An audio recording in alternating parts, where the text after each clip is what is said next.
Tribe concepts వారి కుంకుమాది తైలం స్వచ్ఛమైన కుంకుమ, హరిద్ర మరియు మంచిష్టాను కలిగి ఉన్న ఇది చురుకైన మరకలను తొలగించి మృదువైన చర్మాన్ని తెస్తుంది.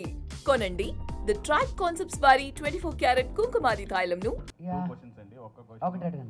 ఒకటి అడుగుతున్నా. కమల్ హాసన్ గారిని దశావతారంలో చూసాం. మీరు ఇంకా అడగద్దు నన్ను రజనీకాంత్ గారితో, కమల్ హాసన్ గారితో. బాబాయ్ నన్ను నాకు ఫ్లైట్ లేకుండా వెళ్ళిపోయేటట్టున్నాను నేను బాంబేకి ఇప్పుడు. బాబోయ్ ఆదిపర్వంలో సప్తావతారం ఉంది కదా, ఈ సప్తావతారం చేయడానికి మీరు ఎంతవరకు హోంవర్క్ చేశారు లేదా నేచురల్ గా చేస్తారా? ఉండదండి, న్యాచురల్ గా అంటే నీ వాయిస్ డిఫరెన్స్ ఉంటుంది, మీ హెయిర్ డిఫరెన్స్ ఉంటుంది, మీ స్కిన్ డిఫరెన్స్ ఉంటుంది.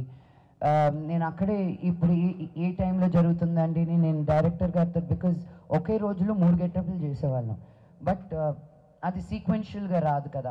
సో అవి కనుక్కోవడం it takes a lot of work, but that is the Joy కదా. నేను చాలా ఇంట్రెస్ట్ తీసుకున్నాను క్యారెక్టర్లో అంటే ఒక ఆర్టిస్ట్గా చేసేది అదే. ఇప్పుడు నాన్నగారిని అడిగితే ఇప్పుడు మీరు డింగు డింగు డింగో డింగు అని ఎలా చేశారు అంటే ఆయన ఆ ఒక్క క్యారెక్టర్ గురించి మీకు అరగంట మాట్లాడతారు. ఆయన ఆ ఒక్క సీన్కి ఎలా ప్రిపేర్ అయ్యారు అని. ఒక ఆర్టిస్ట్కి ఇట్స్ ప్లే గ్రౌండ్. మీరు ఒక క్యారెక్టర్ ఇచ్చినప్పుడు ఎన్ని రకాలుగా ఎన్ని విధాలుగా చెయ్యొచ్చు అనేది ఒక ఎక్సైట్మెంట్ అనమాట. సో నాకు చాలా ఇష్టం. నా గోర్ల దగ్గర నుంచి వేసుకునే కమ్మల దగ్గర వరకు ఐ టేక్ చాలా చాలా చాలా కేర్. ఇంకొక క్వశ్చన్ అండి, అంటే మీ తమ్ముళ్ళు ఇద్దరిలో మీకు బాగా క్లోజ్గా వచ్చేవాడు, మీ తమ్ముళ్ళు ఇద్దరిలో బ్రదర్స్ ఇద్దరిలో ఏ తమ్ముడు బాగా క్లోజ్ అవుతారు? ఒకవేళ మీ దగ్గర ఒక వరం ఉంటే ఇద్దరిలో ఎవరికి ఇస్తారు? నీ వరం వస్తే నేను తీసుకుంటాను, కానీ వాళ్ళకి ఇచ్చేది ఏంటండి బాబు.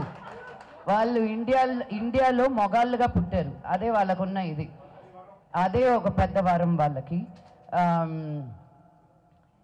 కుడికన్నా ఎడంకన్నా అని అడిగి నన్ను ఇంట్లోకి రానికుండా చేసేటట్టున్నారు. Pass question.